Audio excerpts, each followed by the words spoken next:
പ്രിയപ്പെട്ട സഹോദരങ്ങളെ, യേശു ക്രിസ്തുവിനെ വിശ്വസിക്കുന്നുണ്ടെങ്കിൽ, ശരിക്കും നിങ്ങൾ വിശ്വസിച്ചിട്ടുണ്ടെങ്കിൽ ശരിക്കും നോക്കിക്കോ, മരിക്കുന്നതിന് മുമ്പ് എത്ര നേരത്തെ നോക്കിയോ അത്രയും നല്ലതാണ്. ശരിക്കും യേശു ക്രിസ്തുവിനെ വിശ്വസിച്ചിട്ടുണ്ടെങ്കിൽ യേശു ക്രിസ്തു നമുക്ക് തരുന്ന ഒരു വലിയ കൃപയാണ് പാപസംബന്ധമായ കാര്യങ്ങളിൽ മരിച്ച ഒരവസ്ഥ. അത് മനസ്സിലാക്കാൻ വേണ്ടി ഒരു ഉദാഹരണം പറയാം. പ്രിയപ്പെട്ട സഹോദരങ്ങളെ, വളരെ മൂക്കറ്റം കുടിച്ച് മുഴുക്കുടിയനായി നടക്കുന്ന വലിയൊരു മുക്കുടിയനല്ല, ഒരു മുഴുക്കുടിയനുണ്ടായിരുന്നു. ആ മുഴുക്കുടിയൻ്റെ പേരാണ് പൊറിഞ്ചു. അപ്പോൾ ആ പൊറിഞ്ചു ഇങ്ങനെ ഭയങ്കര മൂക്കറ്റം മദ്യപിച്ച് നടക്കുകയാണ്. മദ്യപിച്ച് 10-25 വയസ്സായപ്പോൾ അയാളുടെ ചങ്ക് കരളും ദ്രവിച്ച് പെട്ടെന്ന് തട്ടിപ്പോയി, മരിച്ച്. ഈ പൊറിഞ്ചു ബക്കറ്റ് കണക്കിന് കുടിക്കുന്നതുകൊണ്ട് ആ പൊറിഞ്ചു ഭയങ്കരമായിട്ട് ഒരു ദേശത്ത് അറിയപ്പെടുന്നൊരു നേതാവാണ്, മദ്യപാനികളുടെ നേതാവാണ് പൊറിഞ്ചു. അവരൊരു യൂണിയൻ ഉണ്ടാക്കിയിട്ടുണ്ടായിരുന്നു, മദ്യപാനികളുടെ യൂണിയൻ്റെ നേതാവാണ് പൊറിഞ്ചു. ഇനി അവർക്കൊരു ചിഹ്നം കൂടെ കിട്ടിയാൽ മതി എന്നവർക്ക് പറഞ്ഞ ഹല്ലേലൂയ. പൊറിഞ്ചുവിന് ഒരുപാട് അനുയായികളുണ്ട്, ചെറുകുടിയന്മാർ. അവർ കപ്പിലും ഗ്ലാസ്സിലേക്ക് കുടിക്കുള്ളൂ. അത് വാറുണ്ണിമാരാണ്, വാറുണ്ണീസ്. അപ്പം പൊറിഞ്ചും വാറുണ്ണികളും കൂടെ ചേർന്നിട്ട് കുടിയന്മാരുടെ യൂണിയനാണ്. അപ്പോൾ ഈ നേതാവ് മരിച്ചപ്പോൾ ഈ ചെറുകുടിയന്മാരെല്ലാം മീറ്റിംഗ് കൂടി. അവർ പറഞ്ഞു, നമ്മുടെ അനിഷേധ്യ നേതാവ് ശ്രീമാൻ പൊറിഞ്ചു മർഗയ, അതുകൊണ്ട് അദ്ദേഹത്തിന് ഉചിതമായ ഒരു അന്തിമ ഉപഹാരം അർപ്പിക്കേണ്ടത് നമ്മുടെ എല്ലാവരുടെയും കർത്തവ്യമാകുന്നു. അവർ മീറ്റിംഗ് കൂടി, സെൻട്രൽ കമ്മിറ്റി കൂടി, എന്താണ് പൊറിഞ്ചുവിന് അർപ്പിക്കേണ്ട അന്തിമ ഉപഹാരം. ഉടനെ ഒരാൾ പറഞ്ഞു, നമുക്കൊരു കാര്യം ചെയ്യാം, ഒരു പട്ട് വാങ്ങി പൊറിഞ്ചുവിന് ഇട്ട് കൊടുക്കാം. ഉടനെ കുടിയന്മാരാണെങ്കിലും നല്ല ബോധമുണ്ട്. എനിക്ക് കുടിയന്മാരെ ഭയങ്കര ഇഷ്ടമാണ്, കാരണം സ്നേഹമുണ്ട്, ബോധമുണ്ട്. Praise the Lord. അവർ കൂടിയാലോചിച്ചിട്ട് അവർ പറഞ്ഞു, no no no no no no no no no no no, ഒരിക്കലും ഞങ്ങൾ സമ്മതിക്കില്ല. കാരണം പൊറിഞ്ചു ഈ ജീവിച്ചിരുന്ന കാലത്ത് അദ്ദേഹം കുടിച്ചു കഴിയുമ്പോൾ പ്രധാനമായിട്ടും ഈ തുണിയോടൊന്നും യാതൊരു താല്പര്യമില്ലാത്ത കക്ഷിയാണ്. അതുകൊണ്ട് മരണശേഷം വീണ്ടും ഒരു തുണിയിട്ട് പീഡിപ്പിക്കാൻ ഞങ്ങൾ കൂട്ടുനിൽക്കുകയില്ലെന്ന് പറഞ്ഞു. അത് പൊറിഞ്ചുവിൻ്റെ ഒരു നൈസർഗിക സ്വഭാവമാണ്. Price the Lord. അതുകൊണ്ട് അവർ കുടിയന്മാർ പറഞ്ഞു, ഞങ്ങൾക്കറിയാം പൊറിഞ്ചുവിനെ, ഞങ്ങൾ അതിന് കൂട്ടുനിൽക്കില്ലെന്ന് പറഞ്ഞു. അപ്പോൾ അവർ വീണ്ടും കൂടി ആലോചിച്ചു. ഉടനെ വേറൊരാൾ പറഞ്ഞു, ഒരു റീത്ത് വാങ്ങി വെക്കാം. അപ്പോഴും കുടിയന്മാർ കൂടി ആലോചിച്ചിട്ട് പറഞ്ഞു, no no no no no no, wreath വാങ്ങാൻ ഞങ്ങൾ സമ്മതിക്കില്ല. കാരണം പൂക്കളും തളിരും കണ്ട ചവിട്ടി അരച്ച് നടക്കുന്ന പ്രകൃതമാണ് പൊറിഞ്ചുവിൻ്റെ പ്രകൃതം. അതുകൊണ്ട് പൂക്കളും തളിരൊന്നും ഒരു റീത്ത് കൊണ്ടേ മുകളിൽ നോക്കാൻ ഞങ്ങൾ സമ്മതിക്കില്ലെന്ന് പറഞ്ഞു. അപ്പോൾ അവർ കൂടി ആലോചിച്ച്, എന്താണ് ഈ പൊറിഞ്ചുവിന് ആകെ ഇഷ്ടമുള്ള വിഷയം എന്താണെന്ന് അന്വേഷിച്ച് നോക്കി. അപ്പോൾ എല്ലാവരും ഏക സ്വരത്തിൽ ഉത്തരം പറഞ്ഞ്, പൊറിഞ്ചുവിന് ഭൂമിയിൽ ഇഷ്ടമുള്ള ഒരേ ഒരു കാര്യമുള്ളൂ, വാറ്റുചാരായം. അതുകൊണ്ട് അവർ പറഞ്ഞു, ഒരു കന്നാസ് അല്ലെങ്കിൽ ഒരു ബക്കറ്റ് ഒരു വീപ്പ ചാരായം ലാസ്റ്റല്ലേ ഇഷ്ടം പോലെ കൊടുത്തേക്കാന്ന് പറഞ്ഞ് ഒരു പാത്രം നിറയെ വാറ്റുചാരായം ഉണ്ടാക്കി പൊറിഞ്ചുവിൻ്റെ അടുത്ത് കൊണ്ട് വെക്കാൻ തീരുമാനിച്ചു. അങ്ങനെ അവർ വാറ്റുചാരായം ഉണ്ടാക്കി ചുവന്ന് ആദ്യം ഉണ്ടാക്കിയത് അവർ തന്നെ കുടിച്ചു. രണ്ടാമതുണ്ടാക്കിയത് ചുവന്നുകൊണ്ട് പോയി പൊറിഞ്ചുവിൻ്റെ അടുത്തുകൊണ്ട് വെച്ച്. പൊറിഞ്ചുവിൻ്റെ അടുത്ത് ചെന്നപ്പോൾ പൊറിഞ്ചുവിൻ്റെ സ്വഭാവം മാറിക്കിടക്കുക. അപ്പം പണ്ടത്തെ പൊറിഞ്ചു അല്ലേ, ഇപ്പം ആള് നീറ്റായി, ആള് കുളിച്ച് വെള്ളവസ്ത്രധാരിയായി, മൂക്കിൽ പഞ്ഞിയും വെച്ച് ഷൂസൊക്കെ ഇട്ട് കിടക്കുക. കണ്ണുകളടച്ച് കുരിശുരൂപം കയ്യിൽ പിടിച്ച് കൊന്തയും മുറുകെ പിടിച്ച് യേശുവേ സ്തോത്രം, യേശുവേ നന്ദി എന്ന് പറഞ്ഞ് ഏകാഗ്ര ചിത്തനായി കിടക്കുകയാണ്. ചാരായം ഒന്നും മൈൻഡ് ചെയ്യണില്ല ഇപ്പം. അപ്പോൾ അവർ പറഞ്ഞു, അതെ, പൊറിഞ്ചു പണ്ട് അട്ടപ്പാടി പോയി ധ്യാനിച്ച് വന്നപ്പോൾ ഇതായിരുന്നു സ്വഭാവം. 2 ദിവസം കൊണ്ട് സ്വഭാവം മാറി. പൊറിഞ്ചുവിൻ്റെ സ്വഭാവം മാറി ഞങ്ങൾക്ക് പറ്റുമെന്ന് പറഞ്ഞിട്ട് എന്ത് ചെയ്തു, ഇവർ ഈ ഒരു ഓസിൻ്റെ കഷ്ണം കൊണ്ടുവന്ന് കന്നാസിലേക്ക് ഇട്ടിട്ട് ചാരായം വലിച്ച് നേരെ പൊറിഞ്ചുവിൻ്റെ വായിലേക്ക് എത്തിച്ചു കൊടുത്തു. പൊറിഞ്ചു ഇങ്ങനെ കിടക്കുകയാണ്. ഇപ്പോൾ ഓസിൽ കൂടെ കന്നാസിൽ നിന്ന് ചാരായം ഫ്രീ ആയിട്ട് വാ വരെ എത്തുന്നുണ്ട്. ഈ ചാരായം വന്ന് 2 സൈഡിലൂടെ ഇങ്ങനെ ഒഴുകി പോകുന്നതല്ലാതെ ഒരു തുള്ളി ചാരായം ഒന്ന് രുചിച്ചു നോക്കാൻ പോലും പൊറിഞ്ചുവിന് ഇപ്പം താല്പര്യമില്ല. എന്താ കാരണം? പൊറിഞ്ചു ഈ ലോക വസ്തുക്കളെ സംബന്ധിച്ച് മരിച്ചുപോയി. ഇനി ഈ ലോകത്തിൽ എന്ത് സാധനം കൊടുത്താലും പൊറിഞ്ചുവിന് അനക്കാത്ര എളുപ്പമല്ല. Price the Lord. പൊറിഞ്ചു ഈ ലോക വസ്തുക്കളെ സംബന്ധിച്ച് അവൻ മരിച്ചു. ചാരായമാണെങ്കിലും ബീഡി ആണെങ്കിലും ദിനേശ് ആണെങ്കിലും സിസർ ആണെങ്കിലും ബ്രാൻഡി ആണെങ്കിലും പിന്നെ വീഞ്ഞാണെങ്കിലും എന്ത് തന്നെയാണെങ്കിലും അനക്കാൻ പറ്റും. അവിടെ കിടക്കും. പ്രിയപ്പെട്ട സഹോദരൻ, ദൈവത്തിൻ്റെ വചനം പഠിപ്പിക്കുകയാണ്, നിങ്ങൾ നിങ്ങളുടെ ജീവിതകാലത്ത് എന്നെങ്കിലും ആത്മാർത്ഥമായി യേശു ക്രിസ്തുവിനെ സ്വന്തം ജീവിതത്തിൻ്റെ രക്ഷിതാവും കർത്താവുമായി സ്വീകരിച്ചിട്ടുണ്ടെങ്കിൽ നിങ്ങൾ പാപത്തെ സംബന്ധിച്ച് മരിച്ച ഒരു വ്യക്തിയായിരിക്കും. ഏത് പാപത്തിൻ്റെ നടുവിലിട്ടാലും ആ പാപത്തിൻ്റെ നടുവിൽ പാപം ചെയ്യാതെ ജീവിക്കാനുള്ള, വിശുദ്ധനായി ജീവിക്കാനുള്ള ശക്തി നമുക്ക് തരുന്ന അത്ഭുത പ്രതിഭാസമാണ് യേശു ക്രിസ്തുവിലുള്ള വിശ്വാസം. എന്നാൽ നമ്മൾ അതിനെക്കുറിച്ച് ഗൗരവത്തിൽ കണക്കാക്കുന്നില്ല. ഈ പുത്രനെ സ്വന്തമാക്കാൻ, യേശു ക്രിസ്തുവിനെ സ്വന്തമാക്കാൻ, യേശുവേ എന്ന് വിളിക്കാൻ, യേശുവേ എന്ന് പറഞ്ഞ് കരയാൻ നമ്മുടെ ഈ പാരമ്പര്യവും നമ്മുടെ ഈ ആഢ്യത്വവും നമ്മുടെ ഈ അഭിമാനവും സമ്മതിക്കുന്നില്ല. പത്രോസ്ലീഹ യേശുവിനെ രക്ഷിക്കാൻ നടന്ന മാതിരിയാണ് നമ്മുടെ സ്ഥിതി. എനിക്ക് യേശുവിൻ്റെ രക്ഷ ആവശ്യമുണ്ടെന്ന് പറഞ്ഞ് കരയാനും നിലവിളിക്കാനും യേശുവിൻ്റെ കുരിശുമരണത ധ്യാനിക്കാനും യേശുവേ എന്ന് പറഞ്ഞ് പൊട്ടിക്കരയാനും നമുക്ക് പറ്റില്ല. അങ്ങനെ കരഞ്ഞാൽ, അങ്ങനെ നിലവിളിച്ചാൽ ഏത് മഹാഭാവിയാണെങ്കിലും രക്ഷയുണ്ട്. ഞാൻ ഓർക്കുന്നുണ്ട് ബേബി ചേട്ടൻ്റെ അനുഭവം. ആ ബേബി ചേട്ടൻ മൂക്കറ്റം മദ്യപിച്ച് നശിച്ച ഒരവസ്ഥയിലാണ്. കുടുംബം നശിച്ച്, ജീവിതം നശിച്ച്, എല്ലാം നശിച്ച്. പ്രാർത്ഥനയില്ല, കുർബാനയില്ല, കുമ്പസാരയില്ല, പള്ളിയില്ല, സന്ധ്യാപ്രാർത്ഥനയില്ല, ബൈബിളില്ല, വിശ്വാസമില്ല, ദൈവമില്ല, നാട്ടുകാരില്ല, ബന്ധുക്കാരില്ല, സ്വന്തക്കാരില്ല, ഞാനും എൻ്റെ മദ്യവും മാത്രം. ബേബി പാലക്കാട് രൂപത മൈലമ്പള്ളി ഇടവകയിൽ നിന്ന് വരും. പാലക്കാട് രൂപതയിലെ മൈലമ്പള്ളി ഇടവകയിൽ നിന്നാണ് ബേബി ചേട്ടൻ. ഞാൻ കഴിഞ്ഞ വർഷം ജൂൺ 9-ാം തീയതി 5 ദിവസം താമസിച്ചുള്ള ധ്യാനത്തിന് ഇവിടെ പങ്കെടുത്തിരുന്നു. അപ്പോൾ വേണ്ടത്ര ഒരുക്കങ്ങളോ ഒന്നുമില്ലാതെയാണ് ഇവിടെ വന്നത്. ഞാൻ 26 വർഷമായിട്ട് ഒരു മദ്യത്തിന് അടിമയായിരുന്നു. 26 വർഷമായി മദ്യപാനം, മദ്യാസക്തി ഇതിനൊക്കെ അടിമയായിരുന്നു.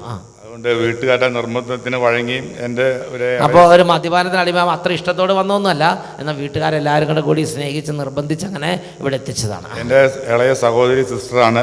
അവൾ ബുക്ക് ചെയ്തിട്ടാണ് ധ്യാനം ശരിയാക്കിയത്. ധ്യാനത്തിന് പോരുന്ന സമയത്ത് തന്നെ എനിക്ക് പോരാൻ പറ്റുന്നില്ല. പല വിധത്തിലുള്ള പ്രശ്നങ്ങളുമായിട്ട് ഞാൻ ഇങ്ങനെ പോകണ്ടോ എന്ന് ആലോചിച്ചു. അപ്പോൾ സിസ്റ്റർ പറഞ്ഞ് അതൊക്കെ പിശാചിൻ്റെ പരീക്ഷണമാണ്, ചേട്ടൻ പോകാതിരിക്കരുത്. പിശാചിൻ്റെ തട്ടിപ്പ് അതിങ്ങനെ വരും. ധ്യാനത്തിനൊക്കെ പോകുമ്പോൾ അല്ലെങ്കിൽ പ്രാർത്ഥന, സന്ധ്യാപ്രാർത്ഥനയൊക്കെ നിൽക്കുമ്പോഴേ അപ്പോൾ വരും. ഞായറാഴ്ച കുർബാനയ്ക്ക് വരും, അപ്പോൾ ഇറങ്ങും പിശാചിൻ്റെ തട്ടിപ്പ്.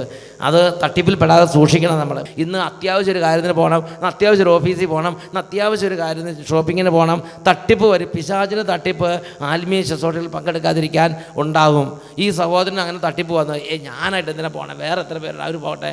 പക്ഷേ ഞാൻ ഒരുങ്ങിയിട്ടൊന്നുമില്ലല്ലോ. പക്ഷേ സിസ്റ്റർ, ദൈവകൃപയുള്ള സിസ്റ്റർ പറഞ്ഞു അല്ല പോകണം, അപ്പം ഞാൻ ബുക്ക് ചെയ്തു എന്നൊക്കെ പറഞ്ഞിട്ട് അങ്ങനെ കൊണ്ടുവന്ന് ഞാൻ ബസ്സിൽ കയറി പോരുന്ന വഴിയിലും എനിക്ക് പിന്നെയും പ്രലോഭനങ്ങൾ. ഞാൻ എന്തെന്നറിയില്ല, ഞാൻ കരഞ്ഞു ബസ്സിലിരുന്ന് പോകണ്ടതിനെ കുറിച്ച്. അപ്പോൾ എനിക്ക് പെട്ടെന്ന് വികാരിയച്ഛൻ്റെ ഓർമ്മ വന്നു. ഫോണെടുത്ത് വികാരിയച്ഛനെ വിളിച്ചു. അച്ഛൻ പറഞ്ഞു വേച്ചേട്ടൻ ധൈര്യമായിട്ട് പൊക്കോ, ഞാൻ പ്രാർത്ഥിക്കാം. അതുപോലെ തന്നെ പഴയ വികാരിയച്ഛന്മാരെയും വിളിച്ചു. എല്ലാവരും എനിക്ക് ധൈര്യം തന്നു.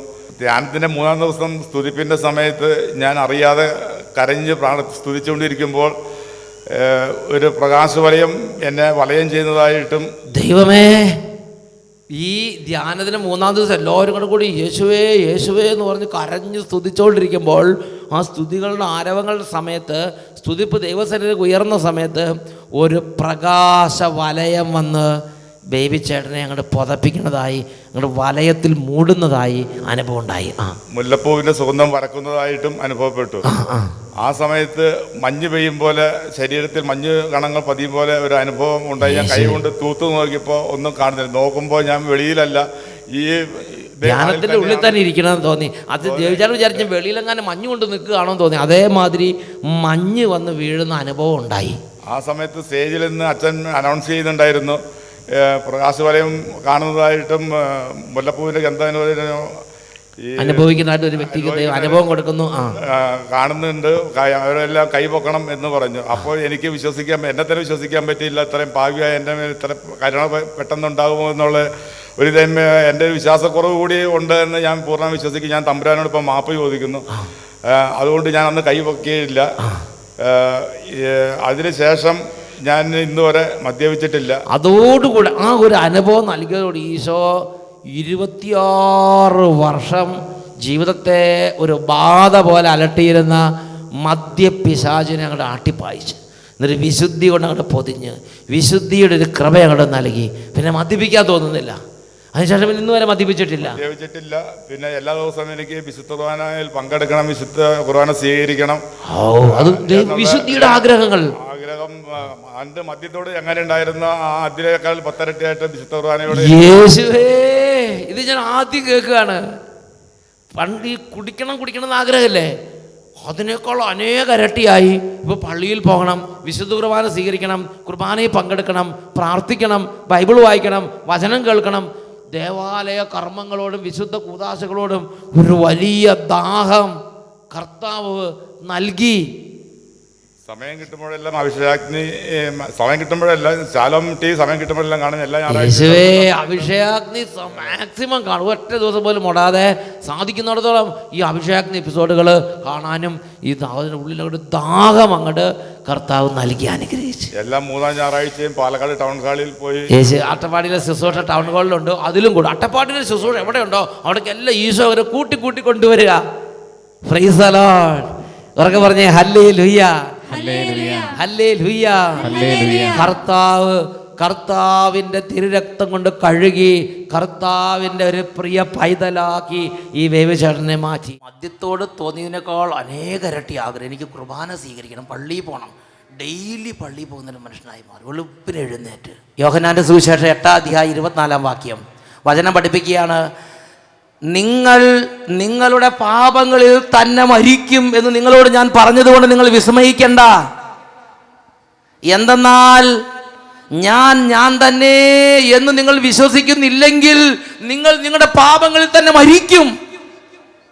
മരിക്കുന്നത് വരെ ആഗ്രഹം ഉണ്ടാവും. ഈ പാപം ഉപേക്ഷിക്കണം, ഈ തിന്മ ഉപേക്ഷിക്കണം, ഈ സ്വഭാവം ഉപേക്ഷിക്കണം. മരിക്കുന്നത് വരെ ആഗ്രഹം ഉണ്ടാവും നല്ല മനുഷ്യനാകാൻ. നടക്കുകയല്ല. അത് നടക്കാനുള്ള വഴിയാണ് സ്വർഗം നമുക്ക് തന്നിരിക്കുന്നത്. യേശു ക്രിസ്തുവിനെ സ്വീകരിക്കുക. ദൈവപുത്രനായ യേശു തന്നെയാണ് പഠിപ്പിച്ചിരിക്കുന്നത്. നിങ്ങൾ നിങ്ങളുടെ പാപങ്ങളിൽ മരിക്കും എന്ന് ഞാൻ നിങ്ങളോട് പറഞ്ഞു. എന്തെന്നാൽ ഞാൻ തന്നെ എന്ന് വിശ്വസിക്കുന്നില്ലെങ്കിൽ നിങ്ങൾ നിങ്ങളുടെ പാപങ്ങളിൽ തന്നെ മരിക്കും. ഞാൻ തന്നെ എന്ന് വിശ്വസിക്കുക എന്ന് പറഞ്ഞ എന്താ അർത്ഥം?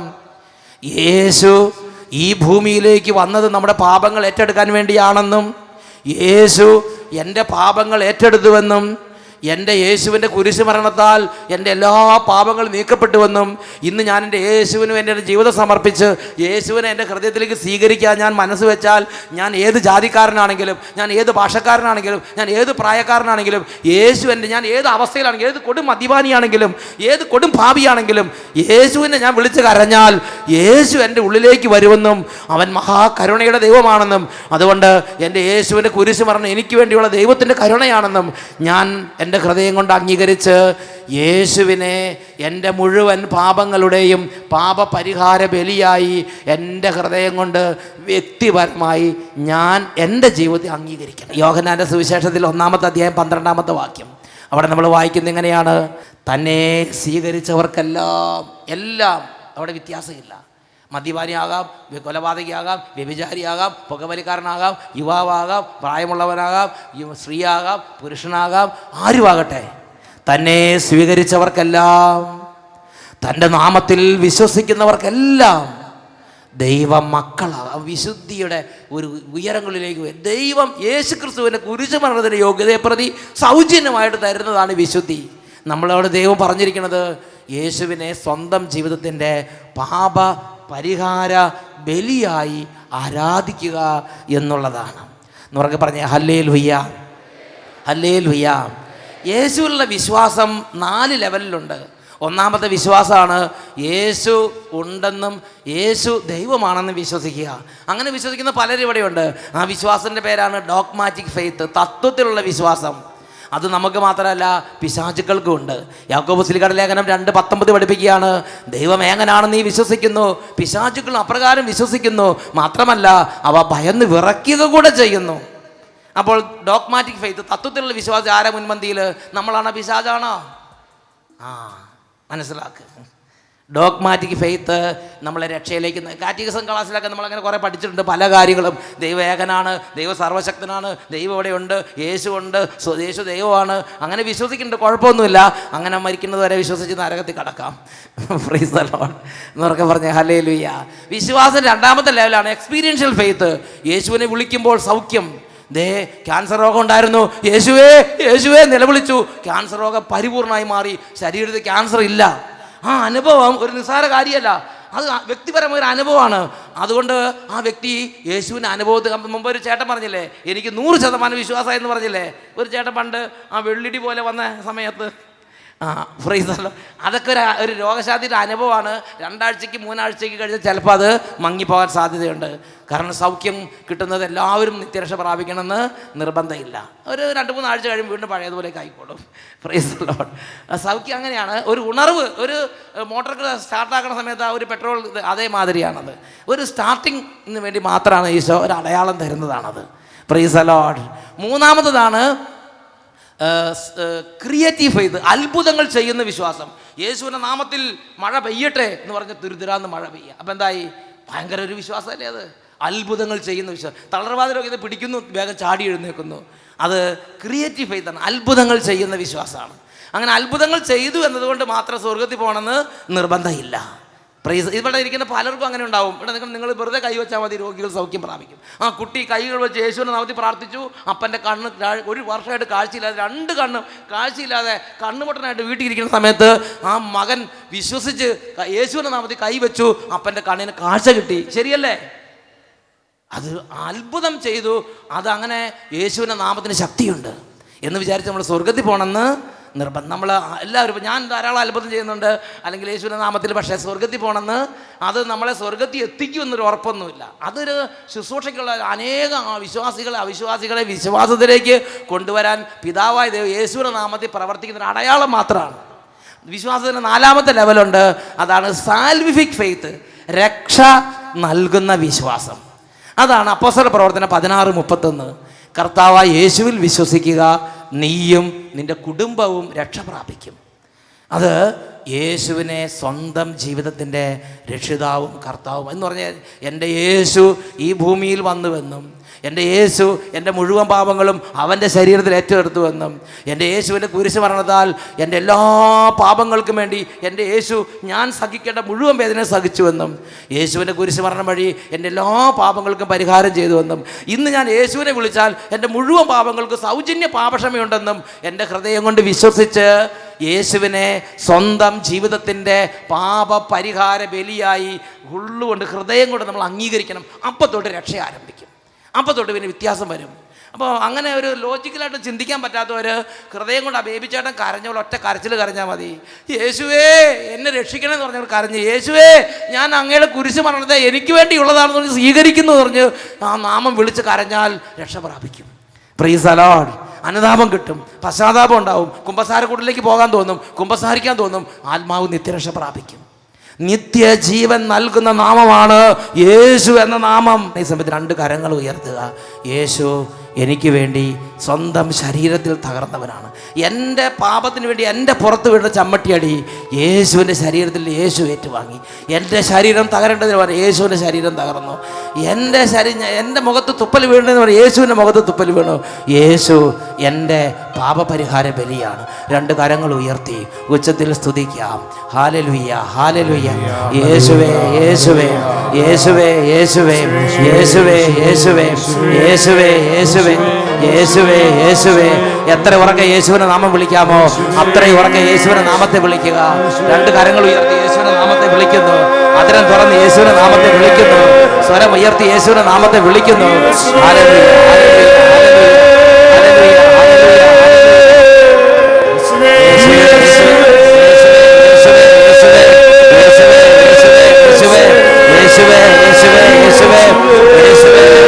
ഇരു കരങ്ങൾ ഉയർത്തി ഉച്ചത്തിൽ വിളിക്കുന്നു, യേശുവേ. ഹൃദയം നുറുങ്ങി വിളിക്കുന്നു. യേശുവിന്റെ രൂപത്തിലേക്ക് നോക്കി വിളിക്കുന്നു.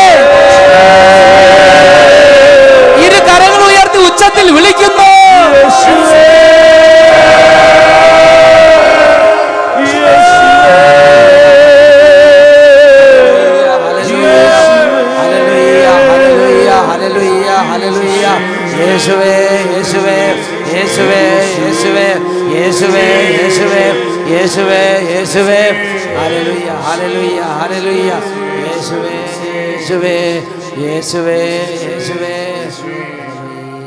ഉറക്കെ പറയാ ഹല്ലേലൂയ പ്രൈസ് ദി ലോർഡ്.